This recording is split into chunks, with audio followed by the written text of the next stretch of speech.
पुण्यात संत ज्ञानेश्वर महाराज संत तुकाराम महाराजांच्या पालख्या 2 दिवस मुक्कामी आहेत। त्या पार्श्वभूमीवर आपण पाहतोय की मोठ्या संख्येने भाविक जे आहेत ते दर्शनासाठी बाहेर पडत आहेत।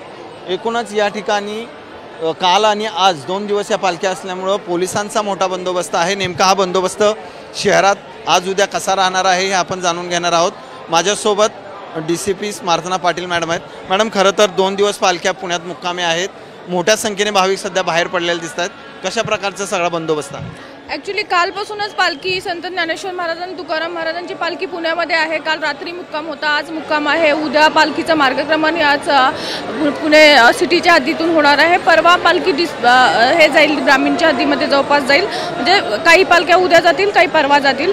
यासाठी एक मोठ्या प्रमाणावर बंदोबस्त लावण्यात आलेला आहे। त्याच्यामध्ये 4 अप्पर पोलीस आयुक्त दर्जाचे अधिकारी आहेत, 10 DCP आहेत, जवळपास 20 ACP दर्जाचे अधिकारी आहेत, 128 PI आहेत, देन 513 PSI API आहेत। त्याचबरोबर एकूण कॉन्स्टिब्युलरी 6,500 पर्यंत कॉन्स्टिब्युलरी आहे, 1200 होमगार्ड आहेत, BDDS की पथकं आहेत त्याच्यामध्ये, आणि QRTच्या टीम्स लावलेल्या आहेत।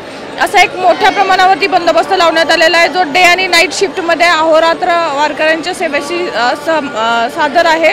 याच्यामध्ये छेडछाड पथकं आहेत, चेन स्नॅचिंगची पथकं आहेत, त्याचबरोबर इतर चोऱ्या होऊ नये, त्याचबरोबर जर लोक हरवले तर त्यांना मदत करण्यासाठीचे मदत केंद्र आहेत। असा सगळ्या प्रकारचा बंदोबस्त लावलेला आहे की ज्यामुळे वारकऱ्यांच्या सुरक्षिततेच्या दृष्टीने सर्व काही उपाययोजना करण्यात आलेल्या आहेत। दोन्ही मंदिरात पालख्या CCTV ही बऱ्याच ठिकाणी दिसत आहेत त्या ठिकाणी। हो, बरोबर आहे, मोठ्या प्रमाणावर CCTV दोन्ही ठिकाणी लावण्यात आलेले आहेत। उद्या पालख्या जाण्याच्या अगोदर हा सगळा बंदोबस्त असाच असेल? बरोबर आहे, हा सगळा बंदोबस्त असाच असेल, रात्री नाईटला राहील। उद्या सकाळी पालख्या ज्यावेळेला रवाना होतील त्याबरोबर पालख्यांबरोबर हा बंदोबस्तही पुणे सिटीच्या हद्दीपर्यंत असाच राहील। तर भाविकांचा प्रतिसाद कसा आहे? तुम्ही सकाळपासून इथं आहात? भाविकांचा प्रतिसाद तसा चांगला आहे, फार मोठ्या प्रमाणावर आहे। कालही आम्ही पाहिलं, आजही सकाळपासून पाहतोय, दर्शनासाठी फार मोठ्या प्रमाणावर भाविक येत आहेत। सुरक्षेसाठी पोलीसही मोठ्या प्रमाणावरती तैनात आहेत इथे, त्यामुळं तसा बाकी काही प्रॉब्लेम अडचण होत नाही। भाविकांचं दर्शन अतिशय शांत पद्धतीने आणि व्यवस्थित होत आहे। नक्कीच आपण पाहतोय की पुण्यातील निवडुंगा विठोबा आणि पालखी विठोबा या 2 मंदिरामध्ये संत ज्ञानेश्वर महाराज आणि संत तुकाराम महाराजांच्या पालख्या थांबलेल्या आहेत। त्या पार्श्वभूमीवर पुणे पोलिसांनी चोख बंदोबस्त जो आहे तो पुण्यात ठेवलाय। कॅमेरामन किरण काजळेसह सचिन जाधव, साम TV न्यूज, पुणे।